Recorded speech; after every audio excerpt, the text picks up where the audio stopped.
Hola, Meselín, ¿qué tal? ¿Cómo estamos? Bien, hola, hola Juan, por fin, ¿eh? A ver, Por fin. sí, sí, Oye, nada, te estás conectando creo que desde Salamanca, ¿no? exactamente, sí. Aquí es Que, donde resido, sí. ujú. Oye, pues para mí es un verdadero placer poder entrevistar a una persona que ha sido campeona del mundo de ajedrez, que como saben muchos de mis seguidores, pues es una de mis grandes pasiones.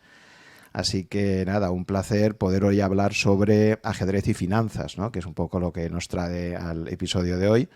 Me encantará repasar tu trayectoria profesional y ver también cómo pasas pues, de ser un jugador profesional de ajedrez a introducirte en el mundo de las finanzas y que creo que es algo que ahora te apasiona mucho, ¿no? Que estos últimos 10 años has estado investigando mucho y profundizando sobre el mundo financiero. Sí, poco a poco, la verdad es que se me ha convertido como en un hobby y también es un poco, yo creo que el mundo de la economía, de las finanzas y de la bolsa en concreto, digamos, que es un desafío intelectual muy grande y aparte de eso, también es lo que es la vida real. Digamos que el ajedrez es una guerra simulada, es un juego, pero esto es real. Uh -huh. Genial. Pues nada, vamos a empezar repasando tu trayectoria, cómo te dedicas. Es la primera vez que entrevisto a un deportista profesional realmente, ¿no? Que yo creo que los deportistas tenéis un reto y es, tenéis unos años de actividad donde tenéis unos ingresos importantes y luego, claro, os tenéis que planificar muy bien vuestro futuro porque llega un momento donde dejas de estar en la élite y ya no puedes vivir de los torneos, ¿no? Entonces creo que todos los deportistas profesionales os tenéis que plantear en algún momento pues cómo vais a organizaros para poder tener una planificación financiera a largo plazo, una pensión que no dependa solo de lo que te pueda dar el sector público, etcétera, ¿no? Entonces, si te parece, vamos primero a introducirnos en tu carrera profesional, ¿de acuerdo? Para entender un poco pues, cómo lo has visto tú. Y si te parece, empiézame contando, porque tú naces en Bulgaria, ¿no? Y bueno, pues cuéntame un poco cómo es introducirte en el mundo del ajedrez a nivel profesional, ¿no? Cómo decides meterte ahí y tus primeros pasos. Bueno, pues yo nací en el año 75 en Rusia, que era la cuarta ciudad más grande de Bulgaria. Primero está la capital Sofía, Plovdiv, Varna, que siempre es, y ahora tenemos a Burgas, que ha superado a Rusia y otra ciudad, Stara Zagora. Bueno, el caso es que yo diría que era una ciudad de unos 200.000 habitantes por aquel entonces. Y bueno, en la frontera con Rumanía, que el río Danubio divide a Bulgaria y Rumanía. Entonces yo estaba relativamente cerca de Bucarest, incluso diría. Y nada, en mi familia no teníamos así, yo diría que no teníamos ninguna tradición de ajedrez, pero tanto mi abuelo, que era militar, como mi padre sabían jugar y un día, yo tendría 5 años y medio, 6 años, la verdad que no me acuerdo demasiado bien si tenía 5 o 6, mi abuelo un día me enseñó y luego a partir de ese momento me ponía muy pesado y siempre quería jugar con mi padre porque es el que se dedicaba siempre, al volver de trabajo, siempre jugaba conmigo y con mi hermano. Pero como Vale, entonces, perdona, esto fue entonces entre los 5, lo digo porque en todas tus biografías sale que aprendiste a los 8 años, que me parece un poco tarde para no, llegar. O sea, que no, realmente no, no. fue antes, o sea, que está mal la Wikipedia y todo esto, ¿no? Está muy mal. Yo una vez creo que leí solo los primeros párrafos y era todo error. Así que, o sea, un montón de errores. No, aprendí todavía en guardería, lo que sería aquí infantil, con 5 años. O sea, fijo que no sabía ni escribir ni leer. Y como me puse muy pesado con mi padre y quería siempre jugar y él volvía cansado del trabajo, al final mi madre, que no sabía las reglas, me apuntó al club de ajedrez. Y yo diría que estaríamos hablando de los principios de los años 80, una cierta actividad relativamente bien organizada en las grandes ciudades de Bulgaria. Había un club céntrico y bastante, bueno, diría que había movimiento con su entrenador pagado por el Estado y que había terminado una academia para ser entrenador de ajedrez específicamente. Y más o menos en la ciudad, casi en todas las ciudades así importantes de Bulgaria, yo creo que había clubes, y no solo de ajedrez, sino me acuerdo también de otros deportes tipo ping pong, o sea, el tenis de mesa, y, y un niño, digamos, que quisiera practicar algún deporte, yo creo que tenía ahí las posibilidades. Con un entrenador pagado por el Estado. Y más o menos el Estado se encargaba también de los viajes cuando competíamos fuera de la ciudad y había cierta actividad. Claro, porque no olvidemos que Bulgaria en aquella época, claro, es que Bulgaria realmente hasta el año 90, que es ya, o sea, año 89, caída del muro de Berlín y es cuando se derrumba toda la parte oriental, ¿no? Todo lo que era la antigua Unión Soviética, ¿vale? Pero esos primeros 14 años de tu vida, pues tú vives dentro de un régimen comunista, ¿no? Que me contabas también, pues que para ti, tú no sabías lo que era una economía de mercado realmente hasta que prácticamente te viajas por primera vez a España, ¿no? Con 16 años. Sí, no, realmente para empezar todo pertenecía al Estado, claro, y que algunos conceptos muy, muy básicos simplemente no existían. Y yo me acuerdo, o sea, de mis años, que por ejemplo en los 80 también sufríamos cortes de luz ahí, y también los últimos años, a partir de lo que empezó Gorbachev, la perestroika, yo creo que ahí se notaba un poco más libertad, se podía escuchar la música occidental. Y sí que es verdad que había bastante admiración y ganas de salir y viajar fuera, sobre todo a los países occidentales. Y los productos occidentales como los equipos de vídeo, de música, eran muy, muy codiciados. Pero sí que en los últimos años se respiraba una cierta más libertad. O sea, la música, un poco la cultura, alguna y otra película extranjera. Supongo que mis padres no tuvieron esas posibilidades. Y tú vienes de una familia ya, bueno, me comentaste que tus padres eran profesionales, ¿no? Con una cualificación, ¿no? O sea, que vienes de una familia ya, digamos, de clase media dentro de lo que sería Bulgaria, ¿no? Bueno, ahí todo el mundo era de la clase media. No, nosotros, o sea, mi madre era médico y mi padre contable, pero digamos que como ahí los que más o menos tenían preferencias eran los altos cargos del Partido Comunista, y mis padres no sé si, creo que no eran miembros, o serían de muy bajo nivel porque nunca tuvimos coches. Por ejemplo, yo creo que de hecho yo he sido el primer miembro de mi familia que tuvo coche. Y clase media, pero como la gran mayoría de la gente.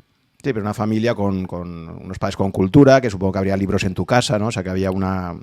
Sí, fin, ¿no? Sí, sin duda, sí. Que digamos que los dos habían hecho carrera universitaria o sea, es que mi abuelo de la parte materna insistía mucho en eso, y de hecho mi tío también fue un cirujano importante, era cirujano, o sea, pero que... yo creo que también, tanto en Bulgaria como también, eso supongo que aquí se conoce más, en Cuba hay gente muy cualificada que realmente al final ha habido momentos que un ingeniero nuclear igual o físico nuclear igual habría terminado trabajando de taxista, digamos, ¿no? Sí. Sí, ha habido de todo. Esto, y por eso esa emigración y esa buscar mejores oportunidades, ¿no? Muy bien, entonces, ¿cuándo empiezas a darte cuenta de que crees que tienes un talento especial para el ajedrez y empiezas a destacar realmente, ¿no? Porque ahí cuando eres niño, pues empiezas a jugar torneos y... ¿quién es no sé si te das cuenta tú o hay alguien de tu entorno que te dice, Veselin, tú tienes un talento especial para esto y creo que incluso podrías llegar a dedicarte profesionalmente en el futuro? No sé, ¿cómo ves esa trayectoria de... ¿Cuándo empiezas a pensar realmente que podrías dedicarte al ajedrez casi profesionalmente, ¿no? Porque eso para un niño supongo que es un poco complicado, ¿no? Bueno, realmente fue un proceso natural, porque yo en mi país, o sea, en Bulgaria empecé a ganar los campeonatos nacionales de mi edad, los infantiles, y con 10 años yo creo que ya se me veía bien, o sea, por encima de los chicos de mi edad. Y con 12, 13 empecé a destacar, yo creo que conseguí algunos títulos importantes y se empezó a hablar de que yo tenía talento, pero en general digamos que lo importante fue cuando en el año 89, de hecho, el mismo año que cayó el muro de Berlín, gané el Campeonato del Mundo Sub-14 y entonces mi entonces entrenador convenció a mi madre de que yo tenía posibilidades de hacer algo importante, de intentarlo con el ajedrez, y que él dijo que en el cualquier caso, en el peor de los casos, siempre podía trabajar un trabajo normal, o sea, que simplemente merecía la pena intentarlo, porque claro, mi madre quería que yo estudiara, bueno, que hacer una carrera, me quería apuntar, y ganando ese título mundial y encima de alguna forma también ayudó la caída del muro, porque ahí se desmadró todo y ya se fue todo, o sea, casi que dejó de importar si uno tenía educación o no a partir de un momento. Sí, por lo tanto ese año 89 para ti es muy importante por estos dos motivos, ¿no? Y vamos a repasarlos un poco, claro, porque estoy viendo que ese torneo que ganaste era en Puerto Rico, ¿no? Aguadilla, Puerto Rico. Ahí fue donde consigues el título mundial de menores de 14 años. Sí, Para sí, ti de fue hecho, también el primer viaje internacional, entiendo también, ¿no? Entonces... había ido a Italia y creo que algún otro, a Rumanía, a Polonia, ya había viajado algo. A Rumanía, a Polonia, creo que mi primera salida fue con 10 años. Fuimos a Polonia a un campamento y... Sí. No, a Puerto Rico lo que pasa es que nosotros, fíjate que vivíamos en una base militar en Puerto Rico y que simplemente durante el verano que se estaba jugando el campeonato, los soldados americanos estaban de vacaciones y bueno, nada, si solo íbamos a jugar y no había demasiadas cosas que hacer en esa base. ¿Y ese torneo lo ganas con facilidad o tuviste que lucharlo ahí hasta el último momento? No, gané con una ronda de antelación y relativamente fácil. Sí, gané 9 y empaté 2. Y Bulgaria tuvimos 3 campeones del mundo. Lo hicimos muy, muy bien porque por alguna razón la Unión Soviética no es que no haya mandado sus mejores representantes, sino que yo creo que simplemente en nuestra escuela también teníamos gente muy talentosa. Vale, entonces ese año 89 te confirma como un talento ahí, claro, con menos de 14 años ya ser campeón mundial, pues eso está claro que estás ahí señalizando que tienes un talento especial, y al mismo tiempo también se produce ese hecho histórico tremendo, que no sé si tú lo recuerdas, porque yo creo que yo recuerdo perfectamente dónde estaba cuando salen las imágenes de la caída del muro de Berlín. ¿Recuerdas? Aquello fue el 31 de octubre, creo, o estaba a finales de octubre del año 89, y de repente, porque además aquello fue una situación que no estaba prevista, de hecho hay documentales interesantísimos donde se explica cómo los policías que estaban en el muro, hubo un malentendido, porque y de repente, bueno, aquello, la gente se empezó a subir encima y podía haber acabado, ojo, en una tragedia, porque si de repente a alguien se le ocurre disparar, o sea, fue una situación caótica, que luego lo ves a posteriori y parece todo muy fácil, pero es el típico ejemplo de un cisne negro para mí, ¿no? O sea, que había una situación ahí que podía ocurrir, pero nadie podía predecir que de repente, de un día para el otro, la gente saltara encima del muro y bueno, aquello se vino abajo, ¿no? Entonces no sé cómo viviste tú eso, dónde lo viste y... Pues curiosamente creo que jugué un torneo en el Berlín del Este como 2 semanas antes. Pero vamos, que todo, nadie diría nada ahí. Y después de ahí estaba jugando en Grecia. Porque los países balcánicos también teníamos nuestra Olimpiada, se llama Balcaniada, ¿no? Y entre esos países, al volver, cruzamos la frontera de Grecia a Bulgaria y entonces el conductor, el que nos miraba los billetes, el que controlaba, el agente de la aduana, pues nos lo dijo y es que no nos lo podemos creer, porque encima había caído también hace pocos días el secretario general del partido búlgaro, que llevaba más de 40 años. Entonces es como, no sé, pues se ha muerto Dios, ¿no? Imagínate.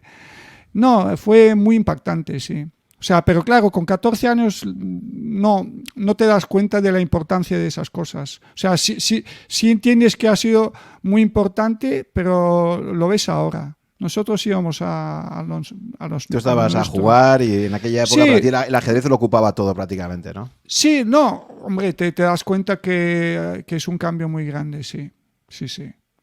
Con 14 años, claro. Vale, y entonces, después de esto, creo que un par de años más tarde, ¿no? En el año 92, es cuando decides, junto con tu entrenador Silvio Danailov, decidís viajar hasta España para jugar torneos aquí, ¿no? Explica un poco por qué decides venirte a España en concreto.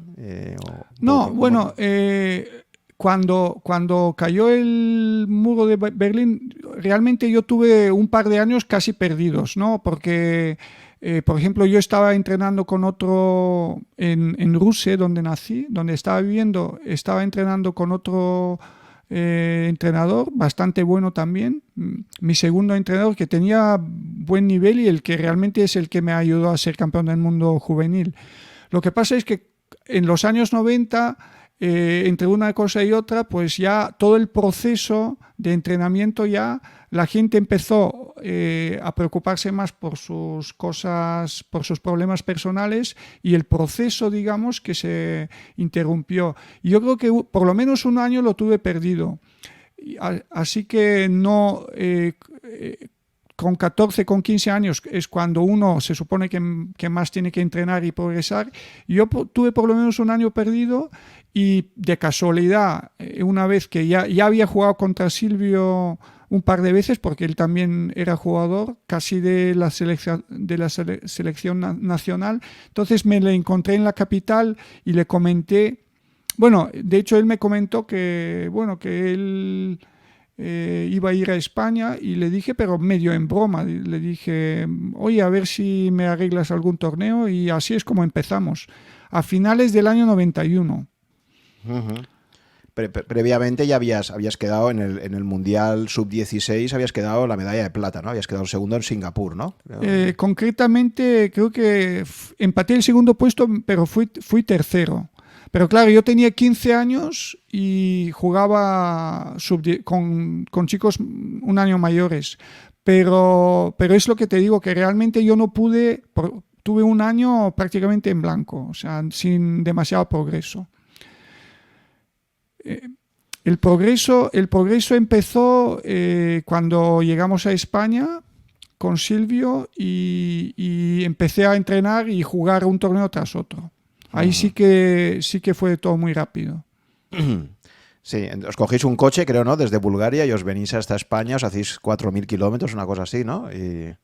Sí, bueno, pero eso solo fue la primera vez y salió mal porque en parte fue final del año y claro, tienes menos días de luz, entonces se tarda más, pero a partir de entonces siempre íbamos ya en avión.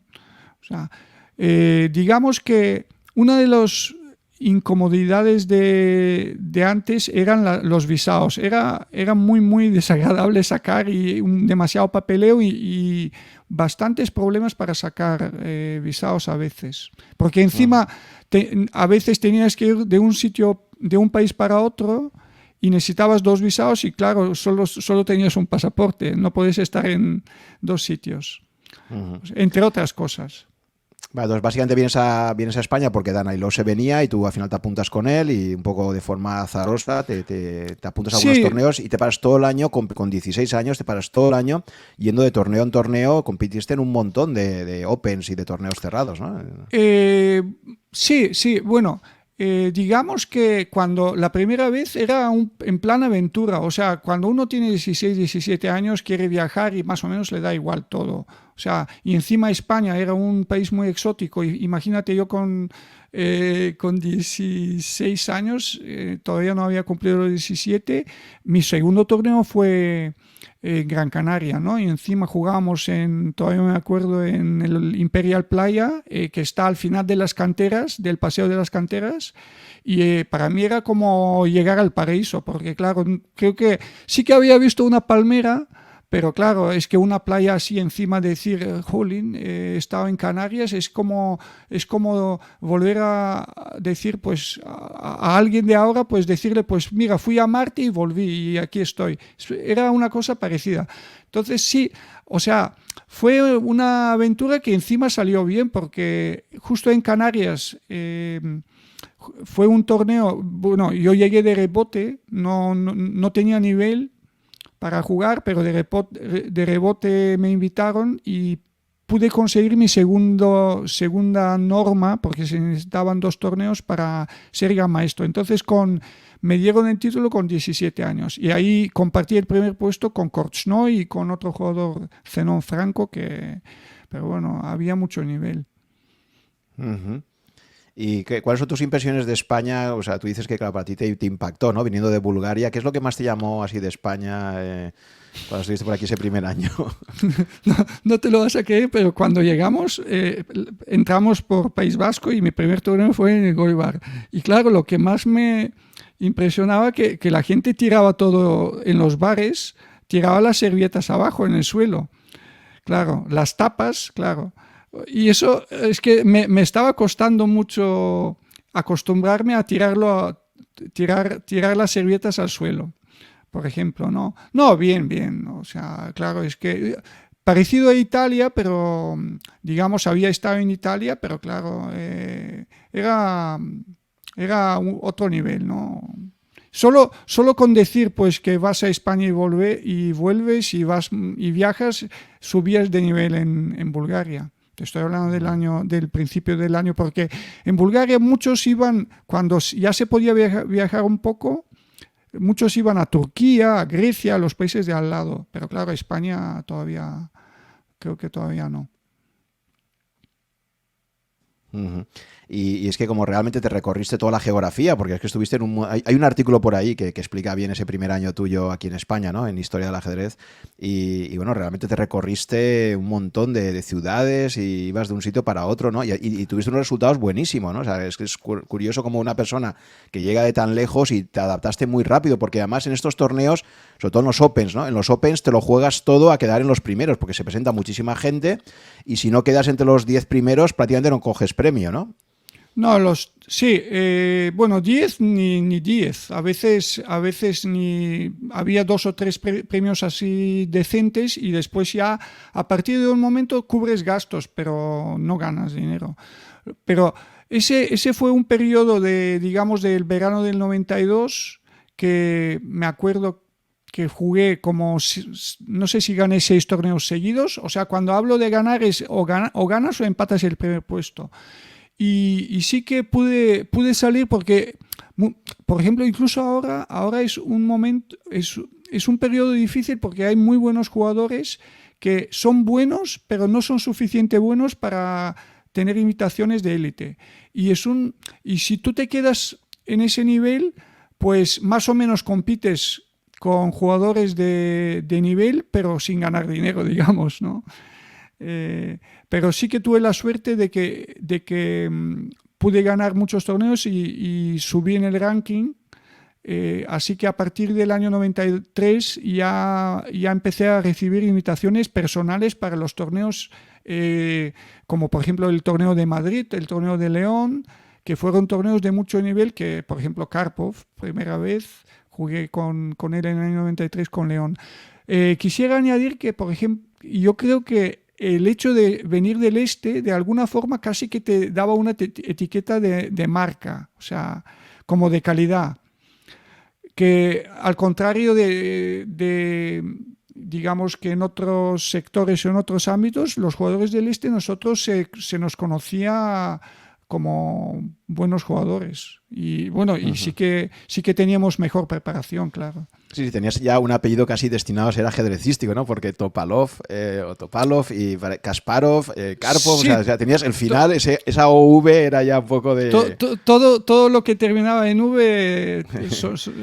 algunos pensarían que era ruso, ¿no? Yo me imagino que mucha gente se creía que era ruso por tu nombre, ¿no? Así de entrada. Puede ser, sí. Me confundían a veces, sí. Sí, lo que me parece interesante de esto es que a lo mejor la gente no entiende mucho la diferencia entre un torneo cerrado y un Open. En un torneo cerrado tú ya vas con con un acuerdo económico de partida, o sea, te van a pagar ya un fijo seguro, hagas lo que hagas, y luego, según la posición en la que quedes, te dan un dinero. Pero digamos que ya vas en una situación que ya tienes de partida, al estar invitado y ser un torneo cerrado, ya vas con unas condiciones económicas mejores, ¿no? Pero en un Open, claro, en un Open, como dice la palabra, es abierto, se puede apuntar cualquiera. De hecho, el Open es la forma de que los aficionados puedan jugar contra los grandes maestros, ¿no?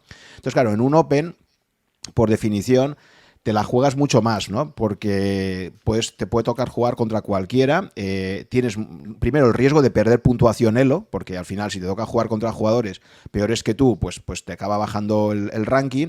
Y luego para coger premio económico es muy difícil también, porque te lo sueles jugar todo en las últimas 2-3 rondas, ¿no?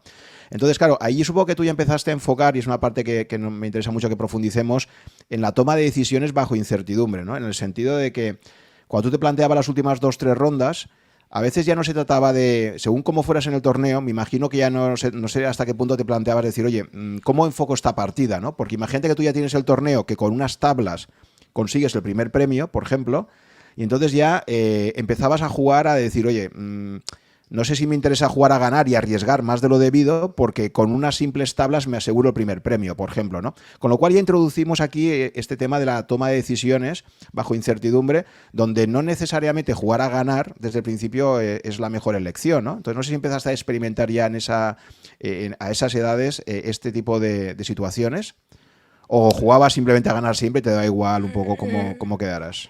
No, hombre, realmente los cálculos se hacían las últimas 2 rondas o a veces solo la última.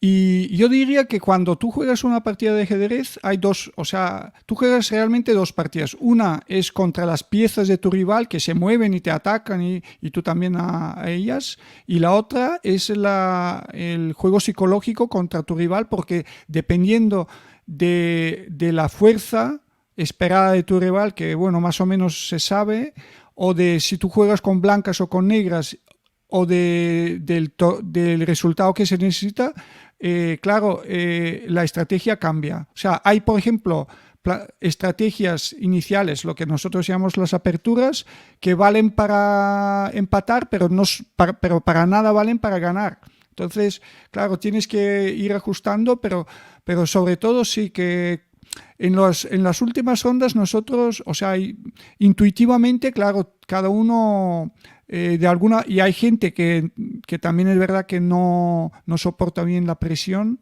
y hay gente que lo hace muy bien. Ahí sí que se nota mucho la personalidad de cada jugador. Sí, yo creo que ahí empezaste a destacar porque yo creo que gestionabas muy bien tus nervios, ¿no? Porque claro, una persona que se enfrenta a tantos finales de torneo y que los gana sistemáticamente y tal, o sea, ¿no? ¿Cómo te veías tú ahí? ¿Te veías con bastante seguridad contigo mismo o a qué atribuyes tú ese éxito a nivel psicológico?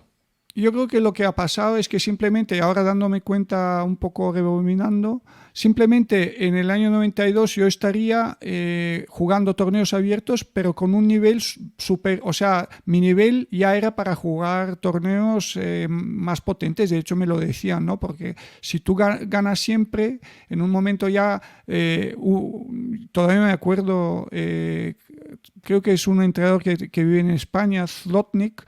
Yo le gané y tal varias veces, creo, y él me dijo en un momento que claro, dice, tu sitio no está aquí, o sea, tú tienes que jugar los torneos cerrados y es como realmente todo el mundo quiere jugar los torneos cerrados, pero no te invitan, y yo como ya tenía el título ese de campeón del mundo juvenil y de promesa, pues tuve la suerte, y encima en España realmente tuve buena acogida. O sea, no hubo discriminación, como dije, que a los del este no nos trataban mal, digamos, y que en el año 93 ya empecé a tener las invitaciones de León. El primer torneo muy fuerte lo jugué en León, aquí al lado, y jugó Karpov para empezar, ¿no? ¿Cómo fue esa experiencia la primera vez que juegas contra en aquel momento, bueno, sí, Garry Kasparov, es que justo en el 93 es cuando Kasparov decide separarse de la Federación Internacional y monta su propio torneo, y ahí es cuando crea el cisma, ¿no? Yo creo entre la FIDE y el torneo que monta él. Pero bueno, para ti jugar contra Karpov supongo que te impresionaría bastante, ¿no? Porque era una gran figura, había sido campeón del mundo 10 años y bueno, era uno de los grandes, ¿no? Históricos. ¿Cómo fue para ti? ¿Es una de las partidas que más recuerdas, la primera vez que te sientas a jugar contra un ex campeón mundial o ¿Cómo fue? Ahora mismo no me acuerdo muy bien, pero claro, pues al final conseguí tablas. Yo con negras tuve que sufrir mucho y no me acuerdo muy bien de la partida, pero me costó. Sí, sí. Pero digamos bueno, más o menos un jugador joven tiene, o sea, no tiene la experiencia y los conocimientos, pero sí tiene las ganas, entonces muchas veces eso compensa. Yo creo que eh, a la larga, yo creo que la ambición y la juventud supera a a la experiencia. Es mi impresión, así, por lo menos en el ajedrez es lo que veo yo. Ujú. Vale, entonces después de ese primer año que pasas en España, estamos en el 93, ¿qué haces? ¿Vuelves a Bulgaria? Sí, sí, lo que pasaba es que yo normalmente cuando tenía varios torneos seguidos me quedaba en España y en el resto del tiempo volvía a Bulgaria, pero también jugaba en otros países, no solo, no solo en España, donde, digamos, algunos en Holanda, donde, donde podía, pero que sí, sobre todo en España es donde más invitaciones recibía. Y encima, en los 90, yo creo que fue un poco el efecto del match entre Kasparov y Karpov del año 87 en Sevilla. Al principio de los 90, digamos que España era el país más activo del ajedrez. Hacía muchísimos campeonatos y uno podía jugar prácticamente un torneo tras otro. Ahora ya no es el caso, ahora todo ha cambiado, pero te estoy hablando de los años 90 y era, digamos, diría que España era el paraíso del ajedrez. Sí, sí, tenía un montón. Vale, pues esa década, pues ahí sigues perfeccionándote, pero realmente tu gran salto adelante se va a dar ya en la siguiente década, ¿no? A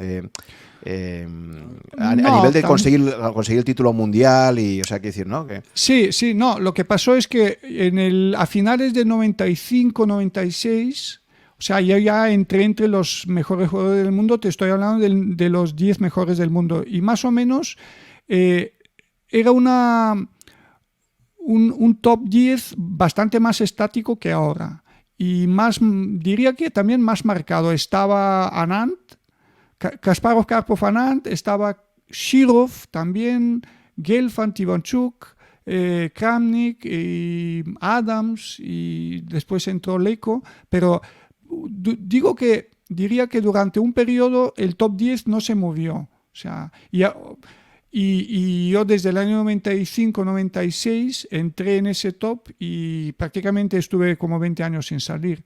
Pero digamos que cuando tú hablas de la década de los 2000, sí que por supuesto mi título llegó en el 2005, pero yo llevaba tiempo entre los mejores. Simplemente una cosa es hay mucha diferencia entre ser el número 5 y ser el campeón del mundo. Es que incluso muchas veces entre el número 2 y 1 todo cambia.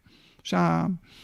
Exacto, sí, lo que te iba a decir. O sea, efectivamente, tú te mueves en la élite ya desde esos años, pero el gran salto adelante, algunos dicen que la retirada de Kasparov, donde tú también, o sea, tú la verdad es que tienes muchos hitos históricos, ¿no? Por ejemplo, tienes el hito de haber sido el último jugador que ganó a Kasparov cuando él aún era profesional, ¿no? Que fue en Linares. La última partida que juega Kasparov, juega contigo, pierde esa partida, aunque ganó el torneo, lo Sí. ganó de forma muy brillante, ¿no? Y justo después de jugar contigo, no sé si fue ese mismo día o al día siguiente, hace una rueda de prensa y anuncia al mundo Kasparov que se retira del y tú fuiste el último que jugaste con él y encima le ganaste, ¿no? O sea que...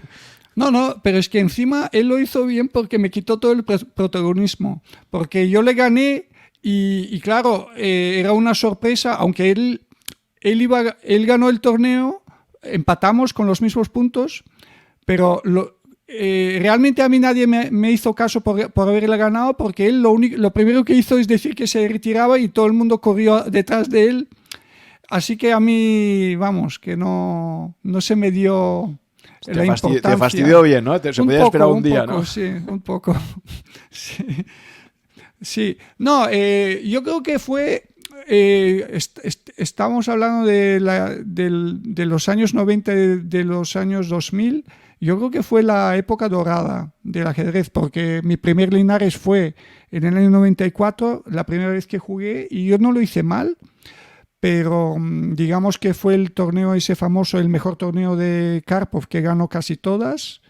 Eh, y digamos que yo de alguna forma formé parte de y participé en prácticamente todos los torneos importantes, menos los matches para el título mundial. En lo que son los torneos importantes, la gran mayoría de los torneos importantes de la década de los 90, de los finales de los 90 y principios de los 2000, formé parte, sí. ¿Y por qué crees tú que, aunque estabas en ese top 10, no acababas de escalar hasta situarte? Por ejemplo, Kasparov consiguió el título mundial con 22 años, fue el más joven en su momento, ¿no? Tú en esa época ya tenías 20 y tantos, ¿no? Entonces, ¿qué crees que te falta, viéndolo en retrospectiva, qué crees que te faltaba para acabar de dar ese push final para estar ahí en el top 3, ¿no? O incluso el top 1, ¿no? O sea, algunos han dicho también que la retirada de Kasparov fue como que mentalmente a varios que estabais ahí justo detrás suyo, fue como decir, ahora es mi oportunidad, ¿no? Porque era como un poco bueno, de hecho se le llamaba el ogro de Bakú, ¿no? Entonces, él tenía mucho empuje psicológico, ¿no? Cuando jugabas una partida contra Kasparov notabas ahí siempre como que te quería comer y despedazar, ¿no? Entonces, no sé si la retirada de Kasparov es algo que a ti psicológicamente te dice, venga, ahora estoy ahí, ahora es mi momento, no sé. Sí, no, te diré que, por ejemplo, cuando uno, digamos que cuando uno se le dan bien alguna actividad con el talento, al principio digamos que avanza rápido, ¿no? Entonces yo pude entrar entre los 10 mejores del mundo, pero claro, tú entras en un club donde todo el mundo tiene mucho talento, o sea, no eres el único. Y claro, solo con el talento no vale, y el ajedrez, y no solo el ajedrez, sino todo, es bastante complejo porque necesitas tenerlo todo bastante bien, e incluso un problema psicológico o físico te puede lastrar muchos resultados. Y yo me acuerdo que me veía bien, digamos, en el año 96, sin embargo, en el año 97 empezaron a bajar mis resultados y no me pude recuperar. Seguía entre los mejores jugadores, pero no aspiraba así a ganar los torneos cuando estaba Kasparov ni Karpov, y quedaba, digamos, que por la mitad. Me mantenía ahí, pero no podía avanzar. Y esa es una de las razones. Y a partir del año 2001 empecé un poco a mejorar. Y la otra explicación, yo creo que es que hay una selección natural, que es la edad, que por ejemplo Karpov ya tenía más de 40 y jugaba muy bien, pero ya a partir de un momento tú ves que ya le superas. O sea, es la selección natural y le pasa a todo el mundo. Le va a pasar a Carlsen también. Ya verás. Sí, de hecho, se ha hecho un estudio de cuál es la edad ideal para jugar al ajedrez, y sí que es verdad que parece que se sitúa, la mayor parte de campeones mundiales han sido alrededor de los 30 años, ¿no? Porque, ya digo, la excepción es Kasparov, que con 22 lo consiguió, o Mikhail Tal, ¿no? También lo consiguió muy joven, pero es verdad que la mayor parte de campeones mundiales han ganado el título entre los 28 y los 30, una cosa así, ¿no? Es como tu edad zenit, ¿no? Digamos, entre los 28 y los 32 quizás, ¿no? Sí, porque tienes la energía, todavía tienes la energía y ya tienes la experiencia, entonces la madurez se combina con la energía física. Yo creo que es muy buena edad, pero digamos que Karpov, sí que hay gente que puede durar muchos años más, y un poco depende del estilo, porque si tú miras a Kasparov gastaba muchísimo más energía que Karpov, ¿no? Karpov muchas veces jugaba así más relajado y Kasparov era más maximalista. Entonces, él se gastó antes. Diga. Sí, el estilo posicional te permite durar más años, quizás, ¿no?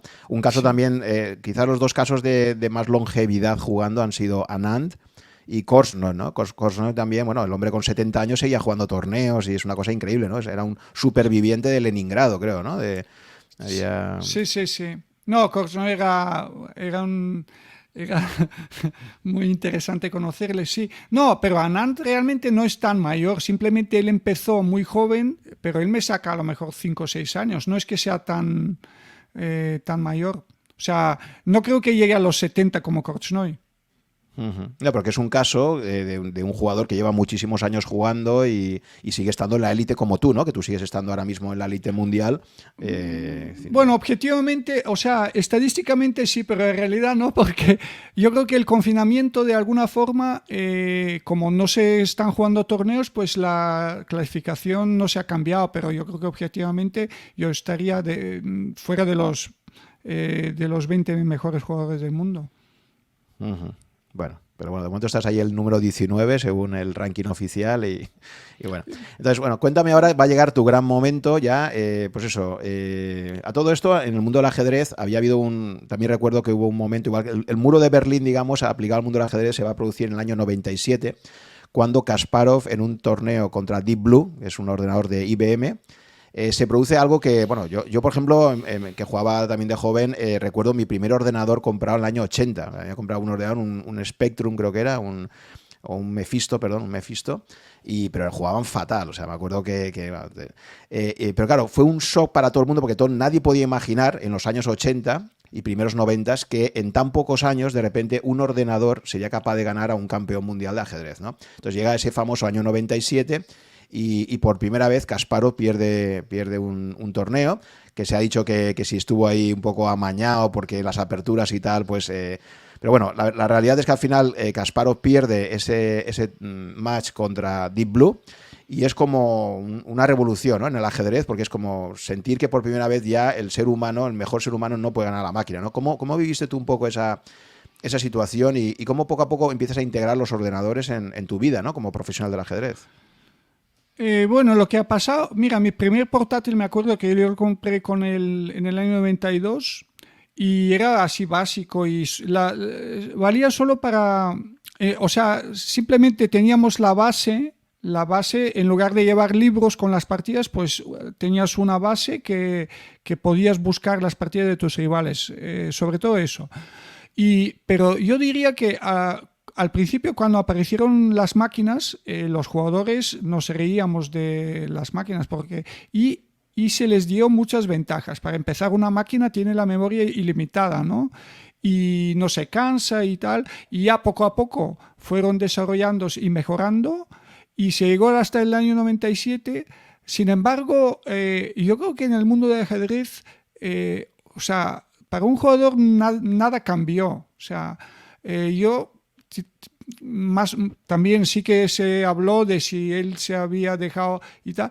O sea, las partidas no tenían demasiado valor, pero sí, poco a poco, incluso después en el 90 cada vez más las máquinas empezaron a mejorar y aparecieron muy buenos motores de ajedrez y cada vez más con diferentes nombres. Y yo creo que ya por el año 2003 en partidas rápidas creo que ya eran muy superiores. Y nosotros hicimos en Bilbao creo que fue en 2003, un experimento de jugábamos contra 3 motores. Y yo estaba Ponomariov, que también fue campeón del mundial, y Karyakin, que era joven, y solo ganamos una, y yo perdí de 4, perdí una, empaté 3, y podía haber ganado una, o incluso no sé si una o 2, simplemente en un momento las máquinas se defendían muy bien y yo me cansaba y no pude ganar una posición bastante ventajosa ahí contra uno de los motores. Pero digamos que para un humano da igual, o sea, el ajedrez contra una máquina pierde su interés de alguna forma porque cuando tú juegas contra un humano, de alguna forma tú esperas un error y tú sabes que contra una máquina no va a haber nunca un error. Y eso pierde un interés. Y encima también la forma de pensar es diferente. Un humano, digamos que considera las jugadas que tienen sentido. Y una máquina considera todas las jugadas legales y después las sortea, las filtra y dice, pues esta es la mejor y así todas. Te hace una lista y la jugada número 100, que también es legal, es esta. Es como si tú quieres viajar de Madrid a Nueva York. Entonces vas digamos, a Booking y te da todas las opciones para llegar, también incluidas viajar por China. Pero claro, tú solo, o sea, un humano solo considera ir directo desde Madrid a Nueva York. Pues es parecido. Uh-huh. Y es la gran diferencia porque la ventaja de las máquinas es que como miran todas las jugadas legales, nunca se les va a escapar una jugada, ¿no? Siempre la consideran bien o mal, pero la consideran. Y un humano, pues a veces no ve una idea y se le escapa, o aparte de que el cálculo no es tan bueno. Uh-huh.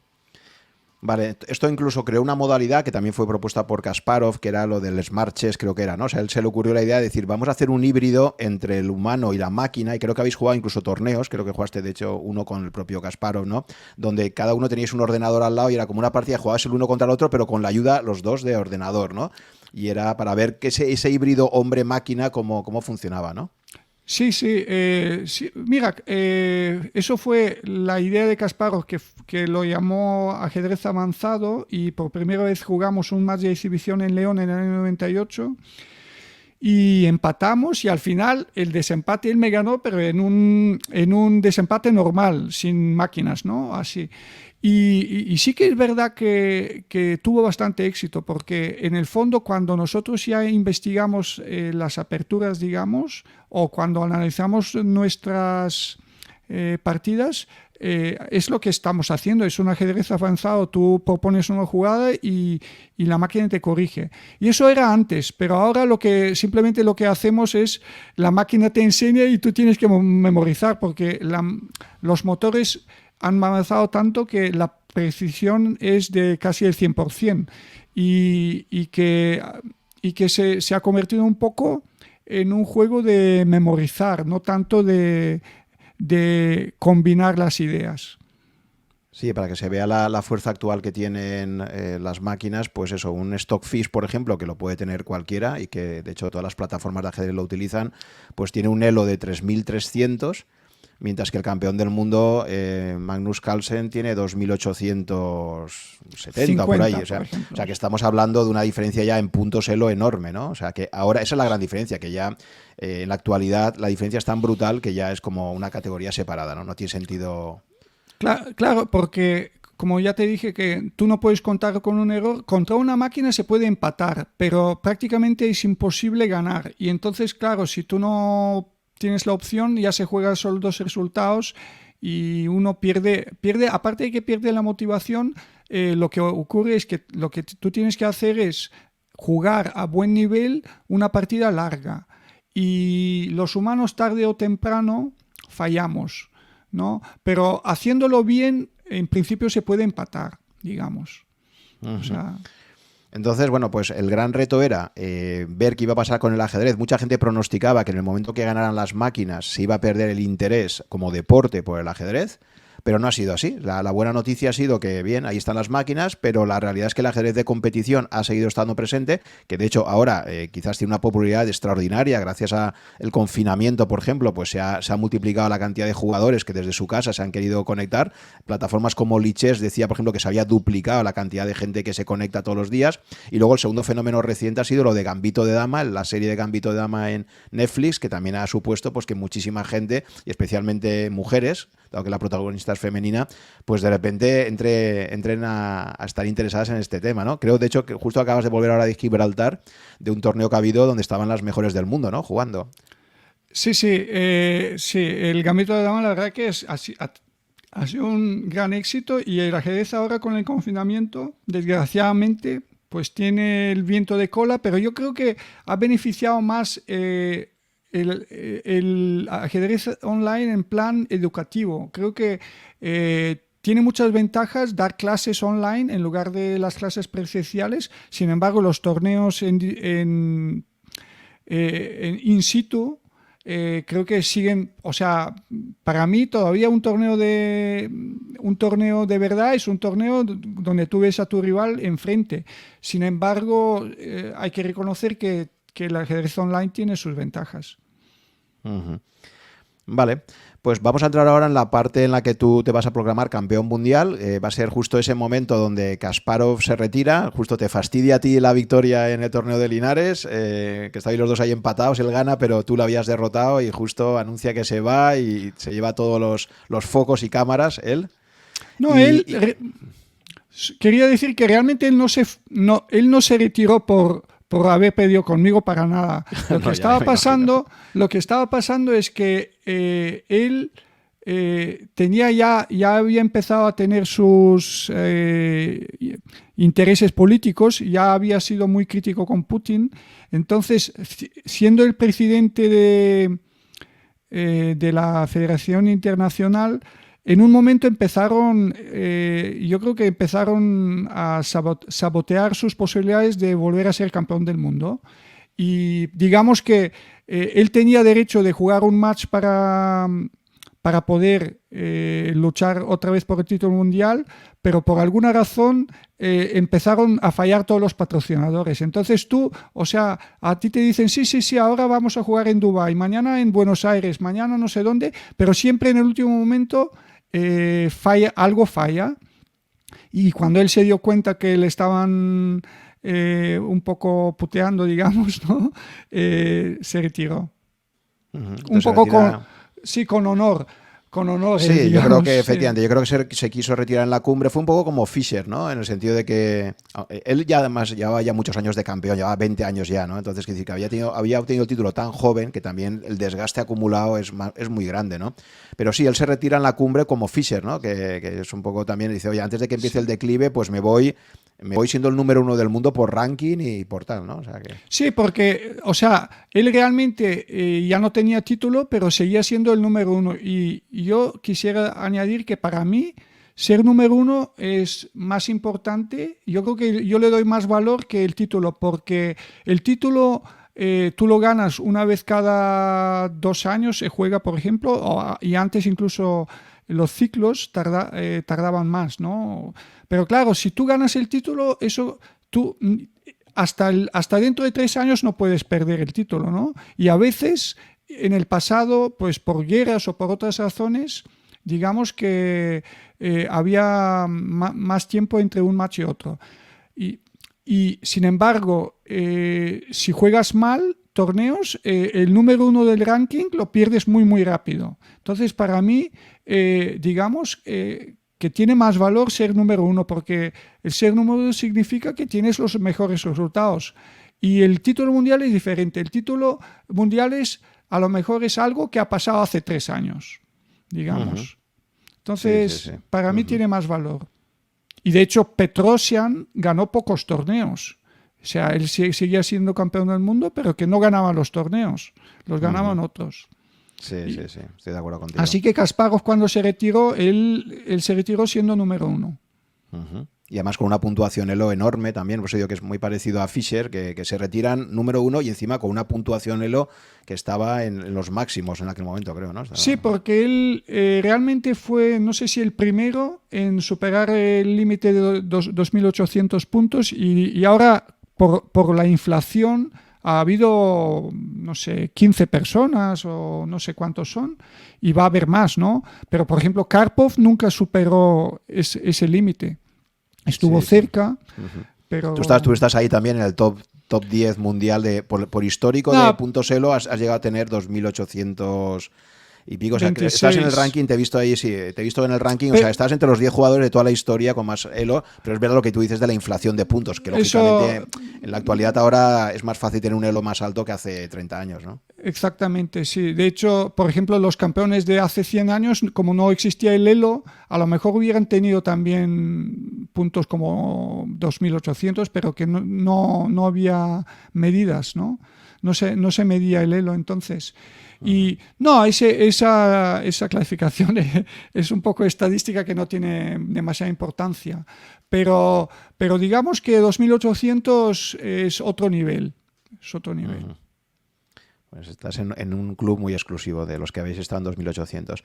Muy bien, pues llegamos a ese año 2005, que es justo con la retirada de Kasparov, se plantea el torneo. Se produce un hecho muy raro en la historia, y es que se decide por parte de la FIDE que el campeón mundial se elija directamente en un torneo a doble ronda y no en un match entre dos personas únicamente, sino que se decida en un torneo, pues como en su día ganó el título mundial, creo que Botvinnik, ¿no? O sea, que es una de las pocas veces a lo largo de la historia donde el título se juega en un torneo, en una liguilla, digamos, ¿no? Entre 8 jugadores en este caso, ¿no?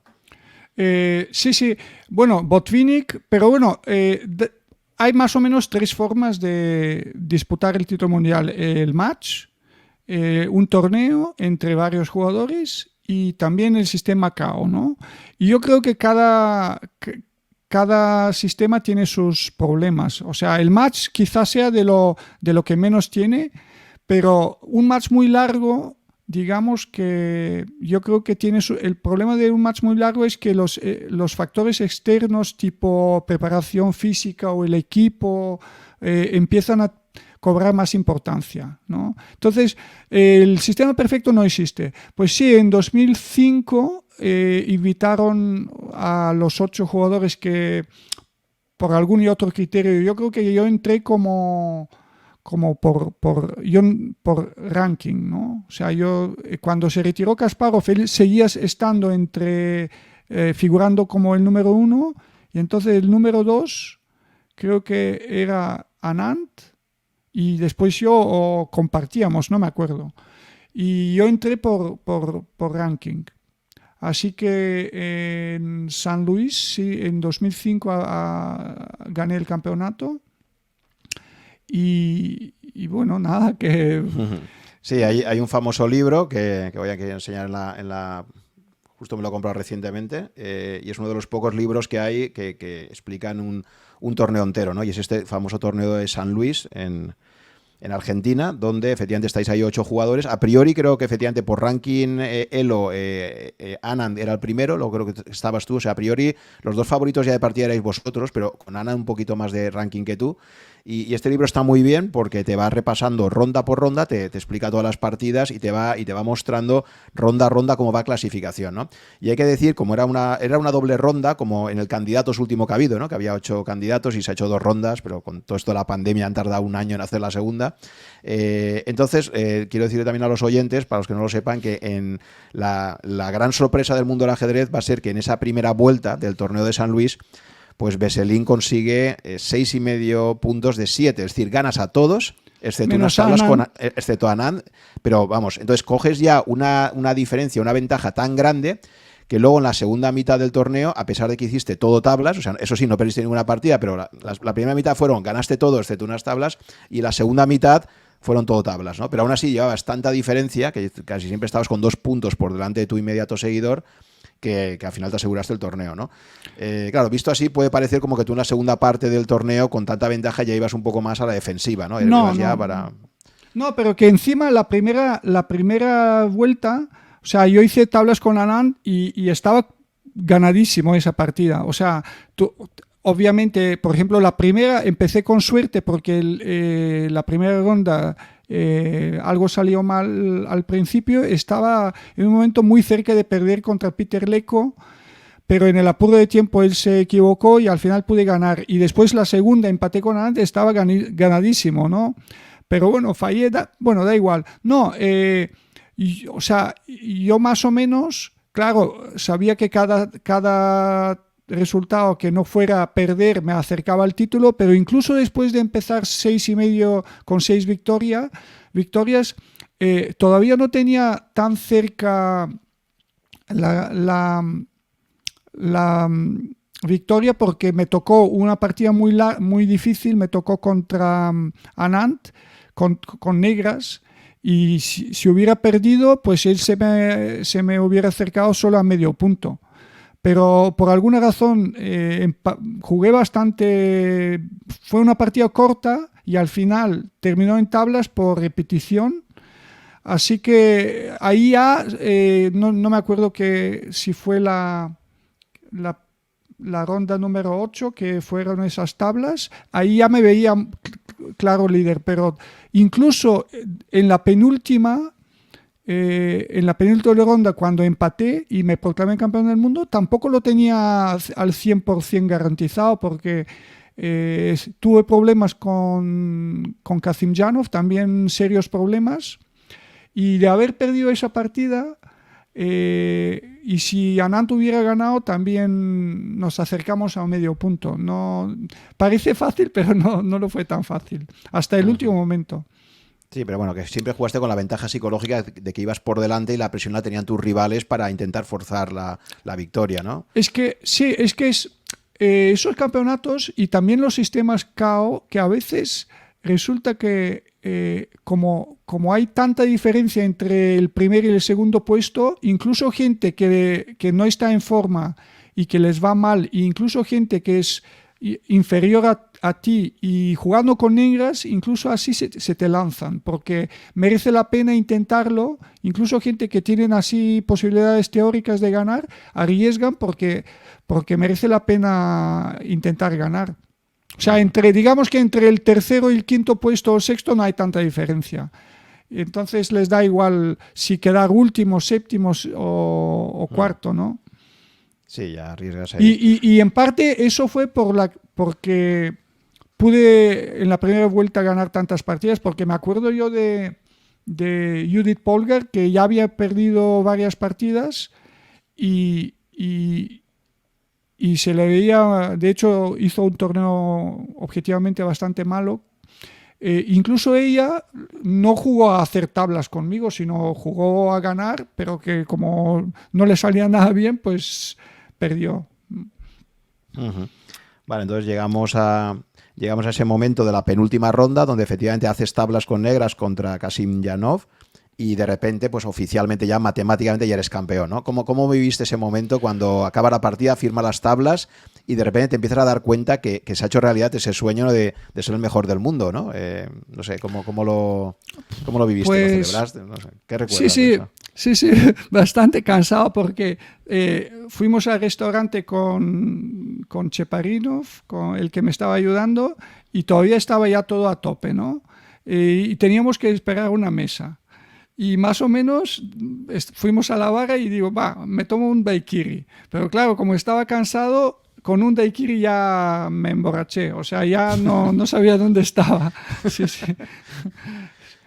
Y al día siguiente jugabas contra Judy Polgar y ya hiciste unas tablas y ya eso está. Daba igual, sí, eso da igual, ¿no? Porque encima toda la mañana dando entrevistas. Sí, no, y fíjate que yo tenía buenos presentimientos porque mis 2 títulos mundiales fueron en países de habla hispana, ¿no? Entonces cuando llegué a Argentina, había ganado en Puerto Rico y en general ya tenía buenos presentimientos. Aparte de que me sentía bien, pues es que a veces te sale todo bien y a veces te sale todo mal, ¿no? O sea, y que el cerebro, yo diría que muchas veces no te explicas por qué en una situación reaccionan bien y en otra... Hay momentos que, por ejemplo, nosotros jugábamos el famoso torneo de Melody Amber en Mónaco y jugamos partidas a ciegas. Y hay momentos que tú a ciegas en un segundo aciertas con la mejor jugada y situaciones muy parecidas con tiempo, viendo el tablero, pues fallas después de pensar mucho tiempo. Y no te explicas, no es el cansancio, a veces no hay explicación. No sabes por qué no. Sí, se suele decir, se utiliza mucho en ajedrez esto de esta persona está en forma ahora o está en baja forma, ¿no? Para ti, porque, y dices, vale, ¿a qué se debe esto? ¿Cuál es tu experiencia? Es decir, ¿por qué se dice un jugador va a un torneo y dice que ha estado en baja forma, ha sacado un mal resultado y luego va al siguiente torneo y le sale muy bien? Y no es algo relacionado con que tú has entrenado físicamente de otra forma, ¿no? O, bueno, a veces estás enfermo porque tienes alguna... Pero ¿a qué crees tú atribuyes esto de estar más en forma o en baja forma? ¿Qué crees que se debe? Puede ser varias cosas. O sea, obviamente el que entrena tiene más... entrenar es un trabajo monótono, digamos que tú tienes... Y encima los conocimientos en el ajedrez se van acumulando. O sea, y que hay cosas que tú entrenas, pero que de momento no vienen los resultados y a lo mejor esos conocimientos pues te vienen bien dentro de varios años. Y por eso a veces no están relacionados los resultados con lo que has hecho la semana pasada, digamos, o incluso el día antes. Es un misterio, pero sí que es verdad que el que entrena regularmente, pues y se mantiene durante físicamente bien, yo creo que tiene buenas opciones a la larga de conseguir buenos resultados. Es la receta de todo, yo creo. Pero sí que es verdad que hay momentos que no se pueden explicar. Uh-huh. Vale, entonces a partir de ese título vas a estar los siguientes 5 años ahí ahí sí que estás en la élite ya no del top 10, sino del top 3, ¿no? Básicamente. Y lo primero que vas a tener que hacer es defender el título, ¿no? O sea, una vez que lo has ganado, recuerdo siempre lo que decía Kasparov, que le dijo la mujer de Petrosian cuando ganó el título mundial, se le acercó y le dijo: Gary, lo lamento por ti porque este es el mejor día de tu vida y ahora ya solo puedes ir hacia abajo, ¿no? Cuando uno llega al máximo es como, ahora lo difícil es mantenerse, ¿no? Y me acuerdo que eso lo cuenta Kasparov en sus memorias, como que se quedó muy, muy marcado por eso, ¿no? Entonces, no sé tú cómo enfocaste psicológicamente a partir de ese momento, decir, vale, ahora soy el campeón mundial, lo he obtenido en un formato de torneo que no es habitual y ahora me van a llegar los match individuales para el futuro, ¿no? Entonces... Sí, no, la verdad que bien, porque yo tenía ya 30 años y tenía más o menos experiencia, digamos, de la vida y yo creo que Kasparov y Tal y Ponomarev cuando ganaron, pues claro, con 20 años a veces se te sube muy rápido el éxito y la gente no lo puede asimilar tan bien, pero yo con 30 años más o menos... Lo llevé relativamente bien, o sea, creo que no cambié mucho, pero sin embargo yo veo las imágenes de cuando Kasparov ganó creo que tenía 21 o 22 años y encima, digamos que para un país como... Encima lo suyo fue una victoria no solo ajedrecística, sino también un poco política, ¿no? De la polémica, de la perestroika, y destronó a Karpov, claro. Yo realmente no destroné a nadie, ¿no? O sea, simplemente gané el campeonato, pero él destronó a Karpov y encima un país de una Unión Soviética que tenían unos 300 millones de habitantes, pues él de repente se convirtió en medio dios, ¿no? No, bien. Ahí en Bulgaria me dieron muchos premios, claro. O sea, y de la forma que antes no había tenido demasiado apoyo, pues a partir del año 2000 ya... empecé a tener mucho apoyo también por el Estado. Uh-huh. Vale, entonces te va a durar poco la alegría, digamos, como campeón, porque justo al año siguiente, 2006, se convoca el primer match oficial, ¿no? Y te toca jugar contra Kramnik, que se va a convertir un poco en tu gran enemigo en todos esos años. Te explica un poco por qué se produce. Es una especie de reunificación del título, ¿no? No exactamente. Bueno, no, ya se había reunificado antes, ¿no? Sí. Realmente la reunificación fue San Luis, ¿no? Es previa, claro, exacto. Vale. Sí, pero bueno, hubo cambio de reglas. Realmente la FIDE, lo que es la Federación Internacional, ha estado cambiando mucho las reglas, ¿no?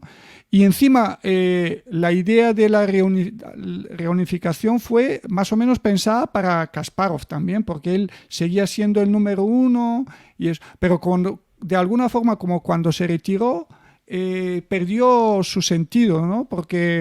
Y en ese torneo yo creo que Kramnik de hecho estaba invitado y dijo que no. Entonces FIDE claramente dijo que era el punto final, ¿no? Que el ganador era el campeón, ¿no? Y bueno, pero bueno, el caso es que para mí nunca realmente el título de por sí, el campeón del mundo, o sea, el campeón del mundo claramente es el ganador del campeonato del mundo, ¿no? Pero eso no te hace siempre el mejor jugador, porque tú tienes también la lista, el ranking. Por ejemplo, ha habido varios campeones que claramente ganaron el campeonato, pero en la lista no estaban entre los mejores, ni entre los 3 mejores del mundo. Pero claro, si tú ganas el campeonato del mundo, pues eres el campeón, ¿no? O sea, si Carlsen no juega el campeonato de Noruega, de ajedrez, no puede ser campeón de Noruega. Puede ser el mejor jugador, pero no es el campeón de Noruega. Pues más o menos lo mismo se aplica... es mi visión del campeonato del mundo.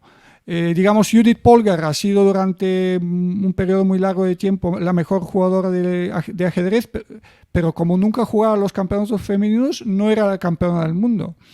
Pues nada, no, y digo que yo nunca tuve problemas en defender el título, porque si tú pierdes, realmente es que no eres el mejor. Y otro tema, y encima el ranking son tus torneos más las partidas de los matches. Hay una imagen de que siempre se asocia al campeón del mundo al mejor jugador, pero y por ejemplo ahora en el caso de Kasparov, de Carlsen, de Fischer, y sí que ha coincidido a la misma persona que tenía el título mundial y también era el número 1, pero no siempre ha sido así. Así que yo perdí ahí el Toilet Gate ese. Pero sí, creo que... o sea, pero sí que es cierto que formalmente en ese momento Kramnik le había ganado a Kasparov en su momento, en lo que se consideraba el jugador clásico, ¿no? Le ganó el famoso match del 2000, que fue una gran sorpresa, ¿no? Que le ganara, pero bueno. Y entonces por eso Kramnik aparecía como el representante, digamos, de los que estaban fuera de la FIDE y tú estabas como campeón FIDE. Y entonces al final se pone de acuerdo ahí la FIDE para reunificar y entiendo que eso fue, ¿no? Bueno, no fue así del todo, no. No, hubo unas reglas que cada jugador, a partir de si uno tenía por encima de 2.700 puntos de elo y tal, podía retar al campeón del mundo si ponía una cierta cantidad de dinero. Y él fue el elegido por la Federación Rusa de hacerlo, pero no sé si... pero quiero decir que cuando yo gané el Campeonato del Mundo de 2005, la primera idea de la FIDE era en 2007, 2 años más tarde, pues hacer otro campeonato torneo, que es el que se hizo en México y el que ganó Anand. De hecho, y se hizo.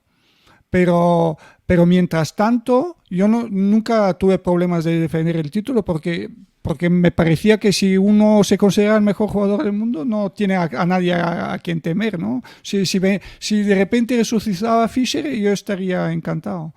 O sea, Vale, entonces al final disputáis ese match entre tú y Kramnik, ¿de acuerdo? Que es el que ha pasado a la historia como el denominado Toilet Game, Toilet Gate, porque, bueno, pues Kramnik parece ser que iba muchas veces al baño, se levantaba muchísimas veces y tal, y a partir de ahí, pues en un momento determinado tu entrenador, Danilo, pues hace una conferencia de prensa diciendo que sospecha que tantas visitas al cuarto de baño, donde además no había imágenes de vídeo, que podía haber algún tipo de ayuda de ordenador allí, que pudiera recibir algún tipo de ayuda y tal, ¿no? No, o sea, para empezar, Rusia no es el paraíso del fair play, ¿no? Deportivo, digamos, ¿no? Porque sí, pues jugabais allí, ¿no? Jugabais en el ISTA, ¿no? Sí, el ISTA forma parte de la Federación Rusa, es la República Autónoma de Kalmykia. Digo que digamos, 10 años más tarde, el deporte ruso realmente fue sancionado, ¿no? Y encima por cosas como que resulta que los deportistas en el fondo tenían apoyo del Estado para infringir las reglas, ¿no? Pues en el ISTA lo que pasó es que las partidas se grababan, ¿no? Entonces, desgraciadamente, y cada año yo creo que cuando se jugaban los torneos en los torneos normales, pues sobre todo a niveles inferiores, cada año ha habido escándalos y es el tipo de fraude más habitual, que un jugador se iba con su móvil al baño y cada año se han cogido gente. Bueno, no, el caso es que las partidas en el ISTAS estaban grabadas y después cuando Silvio denunció, los árbitros preguntaron a mi rival por qué lo hacía y él dio una explicación tan ridícula que inmediatamente nadie le creyó, ¿no? Y entonces dieron razón a mi delegación, ¿no? Y por supuesto él protestó y tal, bueno, pero el caso es que los vídeos desaparecieron. Entonces, claro, ahora si mañana él nunca habla de esos vídeos, ¿no? Pero siempre puede decir que mañana si él dice que no ha ido ni una vez, no hay forma de probar nada, porque los organizadores, que son los rusos, normalmente sería la Federación Rusa de Ajedrez la responsable de organizar el match en colaboración con la FIDE y con la República Autónoma de Kalmykia. Pero bueno, el caso es que cuando comisión de ética de la FIDE pide esos vídeos, los usos dicen que han sido destruidos, pero tampoco se puede demostrar, ¿no? Así que es lo que digo, que... Bueno, ahí se produjo un follón impresionante. Hubo un episodio que pareció parecido al de Spassky Fischer, porque hubo una partida que tú ganaste por incomparecencia, ¿no? Que llegaste a jugar allí. ¿Tú sentirías lo que sintió Spassky en esa segunda partida? ¿No? Porque te sentaste allí y él no apareció, ¿no? Estuvo ahí y ganaste por incomparecencia, ¿no? Realmente, por lo que yo sé, es que simplemente las explicaciones suyas no se correspondían con las imágenes. O sea, él dice, pues esta es la razón por la que voy, y en los vídeos se ve que eso no es muy válido. Y claro, la gente no es tonta, ¿no? Y dicen, claro, es que si tú dices que necesitas caminar y tu habitación es muy pequeña y necesitas más espacio y por eso abres el baño para entrar y salir 1000 veces. O sea, yo estoy convencido que durante el confinamiento ha habido gente viviendo en 20 metros y no usaban el baño por razones muy obvias, que me parece una explicación muy ridícula, ¿no? O sea, incluso gente viviendo en espacios muy pequeños, dudo que hayan usado el baño para abrir espacio, ¿no? En un confinamiento, digamos, ¿no? Me parece una explicación muy poco creíble, digamos. No. Sí. No, lo que pasó es que después, aparte de eso, la FIDE cambió las reglas otra vez y varias veces, y bueno, digamos que mi rival Kramnik, él nunca porque hay varias formas de ser campeón del mundo, pero normalmente tú tienes que clasificarte para retar al campeón del mundo. Y él nunca lo ha hecho. Sin embargo, ha jugado varios matches, ¿no? Y eso siempre ha sido por los cambios. Normalmente eso pasa porque la Federación Rusa, que es la que más poder tiene dentro de la Federación Internacional, presiona a la FIDE, y la FIDE hace los cambios. Y encima el presidente también es de la FIDE, ¿no? Así que fueron varios cambios. En 2007 y 2008 también cambiaron, porque él perdió con Anand y otra vez cambiaron a su favor las reglas, y bueno, da igual. Pero yo diría que entre 2005 y 2010 Carlsen todavía no había aparecido. Yo creo que el rival mío era Anand, ¿no? Y al final, en 2010, yo perdí ese match en Bulgaria porque íbamos empatados, y yo perdí la última porque me fallaron los nervios, digamos, porque íbamos a ir a un desempate y en general él es bastante superior en desempate. Entonces, a mí me fallaron los nervios porque yo en ese match antes creo que tuve buenas opciones al principio, y él tampoco lo jugó demasiado, no jugó mal, pero tampoco demasiado bien. O sea, y ahí sí que quiero decir que entre 2005 y 2010 mi rival fue Anand. O sea, porque, por ejemplo, él tenía el título y yo era el número 1. Uh-huh. O sea, y el número 2, creo. Pero con Kramnik en ese torneo previo, el que estamos diciendo desde el Toilet Gate, ahí te ganó en el desempate, ¿no? O sea, creo que llegasteis empatados y al final en partidas rápidas fue donde él te gana en la última. No, se decidió un poco en el desempate rápido, ¿no? No, yo creo que, fíjate, antes el campeón retenía el título en caso de empate. A mí siempre me ha parecido injusto, porque si tú miras al campeón del mundo como el mejor jugador del mundo, tiene que ser el mejor jugador del mundo. No puede haber alguien igual a él. Entonces, es como los penaltis en el fútbol. O sea, no es después de 2 horas de correr, claro, todo el mundo está cansado, pero bueno, hay que decidir de alguna forma. A mí los desempates no, yo siempre he sido a favor. Y de hecho, después de San Luis, los cambios, yo estuve a favor de abolir lo que llaman el draw odds, la ventaja del empate para el campeón, que siempre me ha parecido injusto, porque realmente tienes a 2 jugadores iguales y uno sigue siendo campeón y el otro tiene que empezar desde el principio, pero realmente son iguales porque han empatado, ¿no? Entonces no tiene mucha lógica. Sí, entonces ahí al final te ganan ese desempate y él se proclama campeón. Bueno, y bueno, pues tú te mantienes durante por 5 un años. año. Por un Él año, se ¿no? proclamó por un año porque le duró un año. Y luego llegó a Nantes y le ganó. Vale. Sí. Entonces, ¿cuándo dejas? Claro, tú a raíz de ese torneo es cuando entre vosotros dos la relación se enfría hasta el punto de que ya os dejáis de dar la mano. Y ya desde entonces, ¿no? Yo creo que prácticamente, una cosa que invito a los oyentes a ver alguna vez en YouTube, porque me parece increíble pues, un poco la tensión que se puede generar ahí, ¿no? Y es que empiezas a jugar contra un rival que desde entonces no os habéis saludado jamás, ¿no? O sea, estás jugando partidas de muchas horas contra alguien que casi ni te miras a la cara, ni te saludas, ni te hablas, ¿no? No, pero realmente yo creo que, por ejemplo, ha habido casos antes en la historia que yo creo que Capablanca no se llevaba bien con Alejin, o Korchnoi y Karpov, por ejemplo, no sé si se daban la mano. O sea, no es que sea la primera vez. No, ahí se trata de que simplemente cuando empieza un ciclo del Campeonato del Mundo, normalmente el ciclo dura 2 años ahora, ¿no? Y lo que tú no puedes hacer es hacer cambios durante el ciclo, ¿no? Y eso es lo que han estado haciendo para favorecerle varias veces.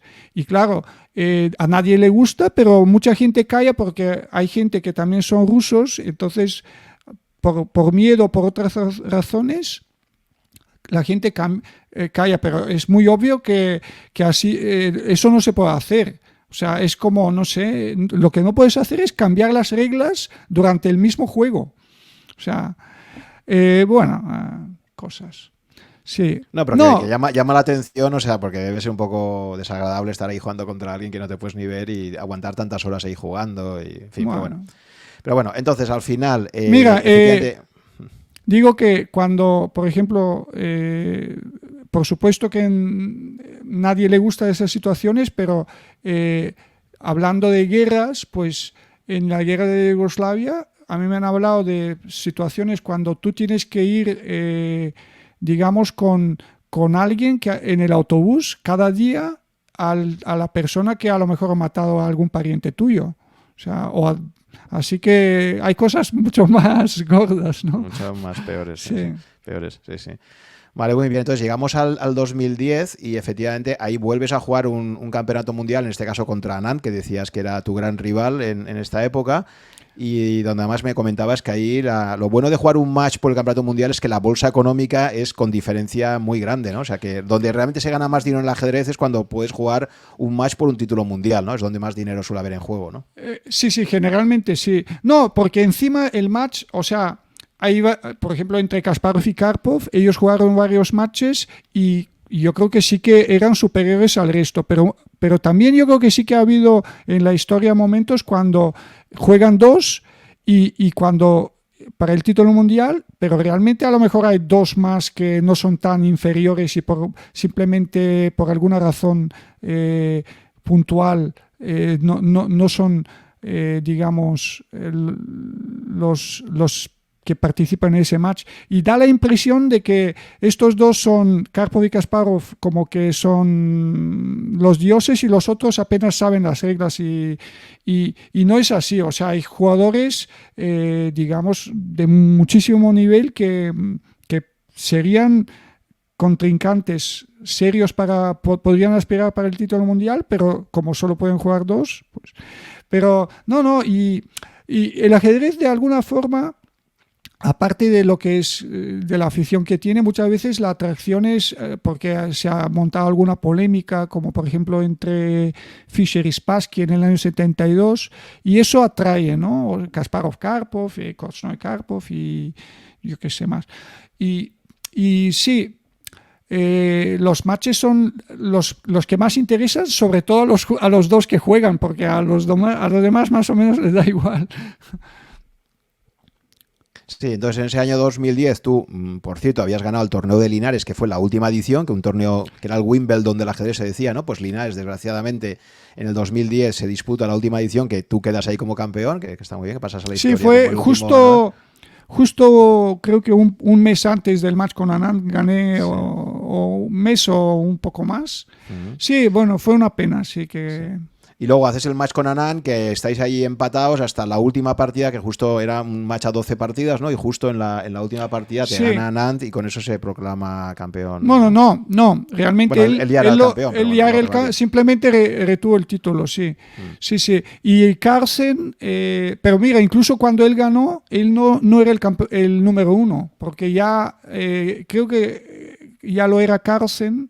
Entonces, Anand de alguna forma ganó varias veces, pero siempre había alguien, no alguien más, porque claro, está claro quién era el campeón, pero él no podía combinar el título con el número 1. Sí, digamos. Es verdad que estoy viendo que incluso en ese match del 2010 tu elo era superior al de Anand. Tú tenías 2.805 y el 2.787, o sea que tú por elo estabas un poco más arriba. Sí, es lo que te estaba diciendo, que yo tenía algo que él no tenía y viceversa. Pero después ya apareció Carlsen, que yo creo que desde 2009 con prácticamente todo el rato era el número 1 ya.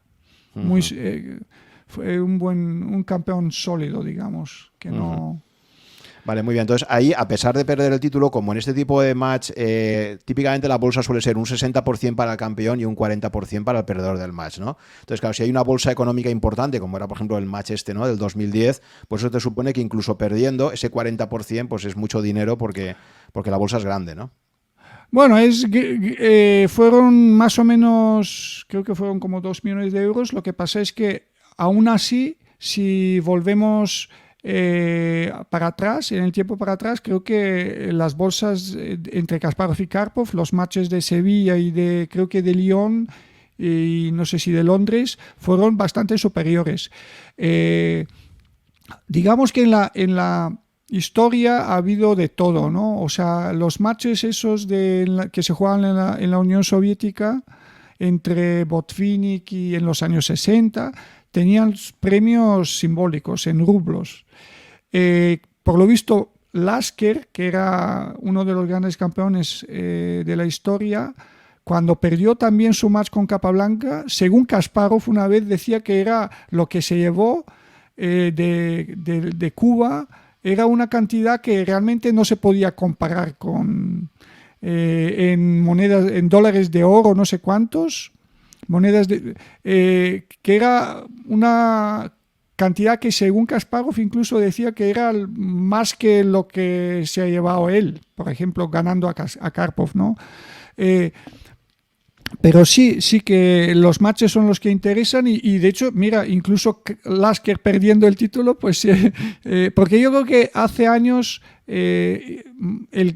serían acuerdos privados, ¿no? Antes, digamos que el título prácticamente pertenecía al campeón como una cosa privada, ¿no? Y él negociaba sus condiciones, que no es muy... Digamos que es un conflicto de intereses porque siendo campeón al mismo tiempo haces las reglas, ¿no? Para defender tu título y no era del todo correcto. Ahora yo creo que sobre todo los últimos así 10 años más o menos el sistema no es malo, o sea, yo tengo no es perfecto, pero es mejor que antes. Vale, entonces ahí, pues eso, pierdes por la mínima el 2010 y te sigues manteniendo hasta el 2015. Yo creo que sigues estando siempre en el top 10, sí. o sea, tienes un nivel de juego altísimo y sigues estando ahí casi en el club de los 2.800 puntos elo, ¿no? Te has mantenido hasta el 2015, por ahí. O sea. De hecho, mi récord de elo es de 2015, o sea, incluso siendo campeón, creo que tenía 2.810, no sé, 12, pero que superé en 2015 porque le gané una partida a Carlsen, al campeón, en St. Louis, en Missouri, y tuve un momento de poco tiempo, o sea, volví a ser, no, porque él seguía siendo número 1, pero yo llegué a ser número 2 por poco tiempo, y a lo mejor, y así más o menos número 5 o 6, pero la gente... A lo mejor los aficionados se creen que es importante, pero para mí, a partir de un momento, entre el número 3, 5, 6, realmente no hay diferencia. O sea, cambian puntos, pero tú sigues siendo exactamente el mismo jugador, pero puedes tener 10 puntos o 15 más o menos, pero es prácticamente lo mismo. Y ahí el factor motivacional influye mucho, ¿no? Entonces tú habías decidido quedarte a vivir. ¿Cuándo decides quedarte a vivir en Salamanca? Pues más o menos yo llevo como habitual más de 20 años. 20 años. ¿Y esto se produce primero es por una relación de pareja o por...? Bueno, al principio ¿qué te llevó era así como una base, porque nosotros con Silvio nos quedamos un par de años en Canarias, pero claro, Canarias para viajar es un poco incómodo, ¿no? Tienes que ir a Madrid y sobre todo si tienes que ir a Rusia, antes no existían los vuelos baratos. Y en cuanto a conexiones es más incómodo. Entonces, Madrid por alguna razón no me ha gustado y ciudades más pequeñas tipo... De hecho, yo nací en una ciudad parecida a Salamanca, o sea, en cuanto a población. Así que son... Pero entonces, ¿cuántos años llevas viviendo en Salamanca? Pues desde el 98 más o menos, ¿no? O sea, que ya pero claro, también es verdad que entre jugar y pasar tiempo en Bulgaria al final es menos, ¿no? Porque nosotros pasaba mucho tiempo fuera, jugando fuera. O sea, cuando, por ejemplo, en el año 2003 creo que fue, pasé mucho tiempo en Ucrania porque yo estaba ayudando a Ponomariov a prepararse porque él tenía que jugar contra Kasparov, ¿no? Y estuvimos 4 meses preparando ese match y al final se canceló. Así que... Sí, y no, a diferencia de Sirov, por ejemplo, no te has llegado a plantear nunca nacionalizarte español y jugar con el equipo español, ¿no? Siempre has preferido mantener tu nacionalidad búlgara y estar vinculado al equipo de Bulgaria y tal, ¿no? Sí, no, tampoco, o sea, no me interesa porque es que el ajedrez en parte es un juego o deporte, como lo llames, es un deporte individual y los campeonatos por equipos tienen su importancia, pero yo creo que lo suyo, lo importante es lo individual. Y entonces jugar por otro equipo es una cosa para mí no tan importante, ¿no?